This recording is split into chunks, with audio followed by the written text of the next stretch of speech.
Slow English Podcast. From Speak English with Class. Hello, everyone, and welcome to the Slow English Podcast series, the podcast where we practice real English, spoken slowly and clearly, so you can listen, shadow, and speak with confidence. I'm Krystal, and today's episode is a peaceful, slow English story called A Visit to the Countryside. If you're learning English and want to improve your listening, your pronunciation, and your speaking, you're in the right place. This story is perfect for shadowing practice. You can listen, pause, and repeat after me. And if you'd like to go even deeper after the episode, we've created a free, downloadable PDF to help you continue learning. Inside, you'll find comprehension questions, a short grammar and vocabulary quiz, and a gentle reflection prompt to help you think and write in English. You can find the link to download it in the video description. Now, let's take a breath and imagine something different. The air smells like grass. You hear birds, not traffic. The sky is soft and wide. The sun is warm on your face. You're far from the noise of the city. Just fresh air, open land, and silence. In today's story, I'll take you with me on a short trip to the countryside, where the world moves slowly, and nature helps us feel calm again. As always, I'll explain any difficult words along the way, so you don't have to worry. Are you ready? Let's begin. 2 weeks ago, I hit a wall.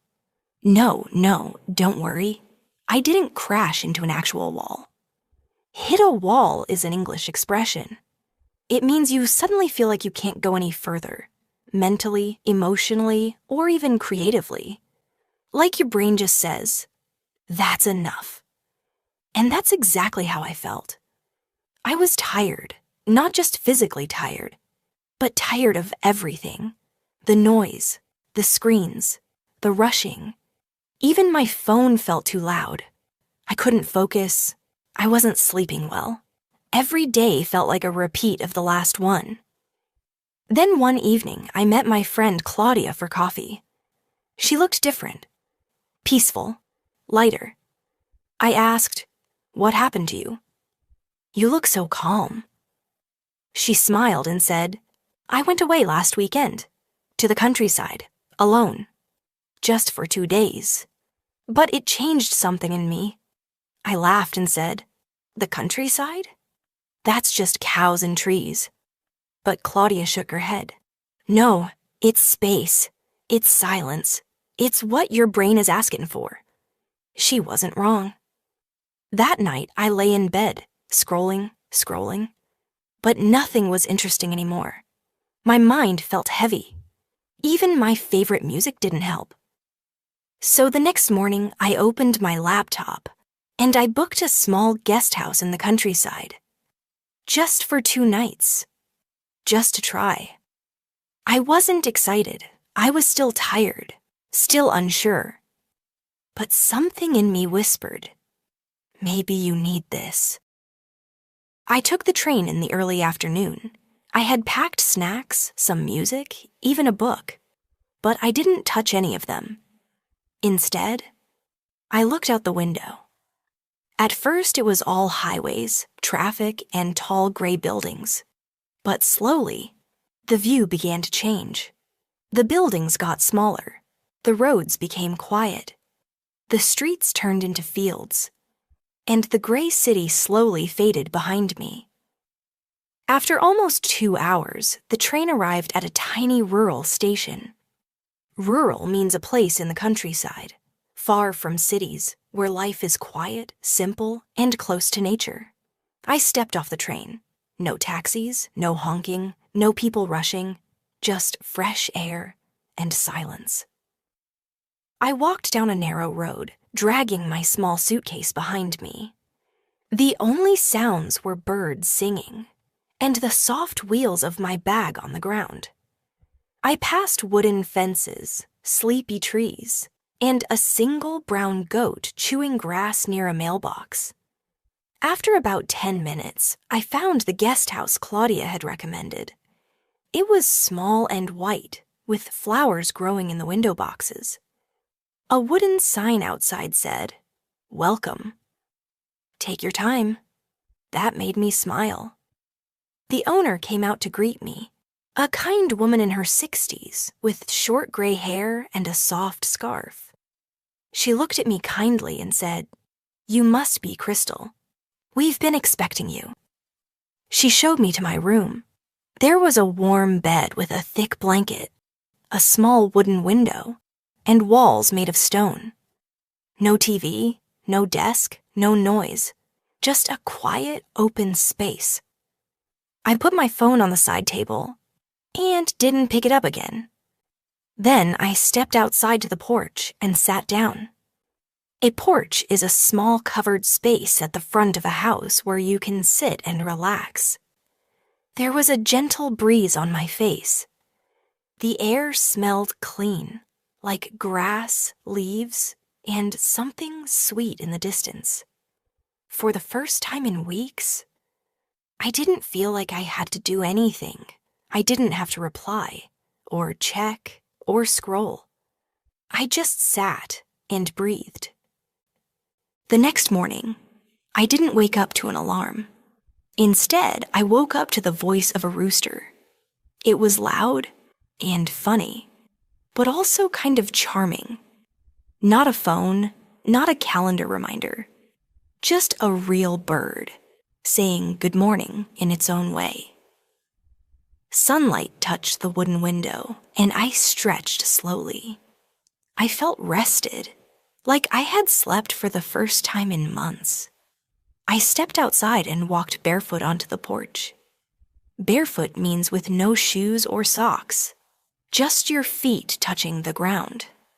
And let me tell you, that cold, wet grass under my feet, it woke me up better than coffee. The ground was soft and covered in dew, tiny drops of water that appear on plants in the early morning. Dew makes everything sparkle in the sunlight, like nature is whispering, "Take it slow today." And I did.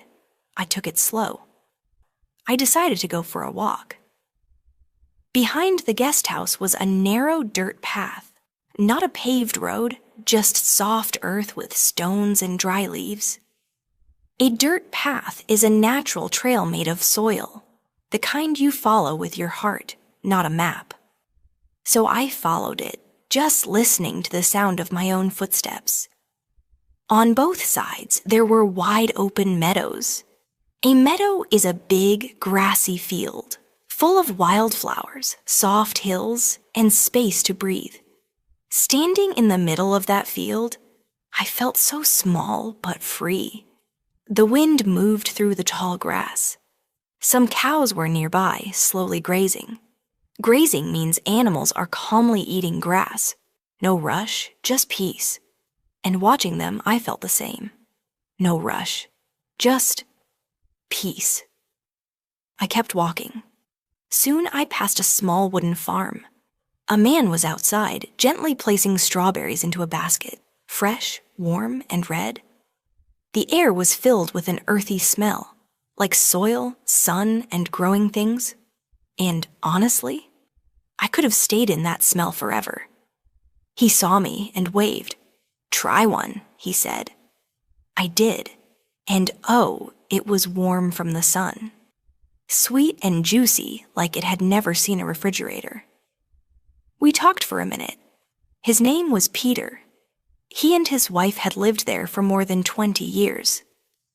"People come here to breathe," he said, "and to remember what quiet feels like." I thanked him and walked on. Birds chirped above me. Leaves crunched beneath my shoes. Crunch is that dry, sharp sound when you step on leaves or twigs. And each step reminded me I was walking through real, living nature. Not just seeing it, feeling it. I stopped for a second, closed my eyes, took a deep breath. Time moves slower here, I whispered. Or maybe I finally stopped rushing. I walked back slowly with a small smile on my face. The early morning breeze still lingered on my skin, and my shoes were a little dusty from the dirt path. As I turned the corner and reached the guest house, the smell of fresh food drifted through the air. Warm bread, something sweet, and a hint of herbs. The front door was already open, and standing there with a gentle smile was the owner. I later learned her name was Maria. She wiped her hands on her apron and said softly, "Come. You must be hungry." And she was right. I was. She led me to the small kitchen table, already set with care. The dining table was small, wooden, and set for one. A little vase held wildflowers from the garden. And the food? Oh, the food. There was freshly baked bread, still warm with a golden crust. A small jar of homemade strawberry jam, sweet and slightly tart. And a bowl of soft butter that smelled like sunshine. Then she poured me a warm cup of fresh cow's milk. Not the kind from a carton, but creamy, rich, and straight from her farm that very morning. She also set down a small pot of herbal tea, chamomile with mint. "It helps the body relax and the mind slow down," she said with a wink. She looked at me and asked, "Tea or milk?" I smiled and said, "Both, please. I think today deserves a little extra." She nodded and added softly, "It's all from the farm. We don't add anything. What you taste is what we grow." And it tasted like love. Simple, rich, pure. After breakfast, I stayed there, quietly sipping tea, watching sunlight dance across the wooden floor. No phone, no rush. Just the sound of birds and stillness. Later, I wandered through village, not with a destination, just curiosity. To wander means to walk slowly, without a plan, letting your feet go where they want. And that's exactly what I did. A boy kicked a ball down a dusty path. A farmer cycled past with a basket of eggs. Everyone moved slowly, not because they were lazy, but because they weren't in a race. By evening, I found myself back on the porch. Again, the same wooden bench, the same quiet. But something inside me had changed. The sky had turned gold. Cows moved slowly through the meadow, and birds sang their final songs of the day. And I just sat. Not because I was tired, but because I didn't want to miss a single second of this quiet beauty. With each breath, something unknotted inside me. Something I didn't know was tangled. That night, I slept without thoughts, without weight. Just a deep, quiet kind of rest, the kind that makes you feel whole again. The next morning, as I zipped up my bag, Maria walked in holding a small paper package. "For your journey," she smiled. "Something sweet, and something to remember us by." Inside were 2 slices of fresh bread, a tiny jar of her strawberry jam, and a folded note that simply read, "Take your time, the city can wait." At the station, I watched the countryside fade, fields turning back into roads, the sky filling with buildings again. But something had shifted in me, quietly, deeply. Back in the city, the noise felt louder, the lights brighter, the pace faster. But now, I could feel the difference. Out there in that little village, people looked at the sky when they walked. They listened to the wind. They waved at strangers. They weren't chasing time. They were living inside it. And for me, that changed everything. So if you're listening to this in a crowded train, or between meetings, or while scrolling through 5 things at once, let this be a reminder. Your mind deserves stillness. Your body deserves softness. And your heart deserves space to breathe. Even if you can't visit the countryside, you can still create a little countryside in your life. Slow down, step outside, unplug for a while. Because sometimes peace isn't something you find. It's something you remember. And once you remember it, you'll start to carry it with you, wherever you go. Your progress doesn't end here. To continue advancing your English skills, click on the next video or explore the additional videos we've thoughtfully selected for you.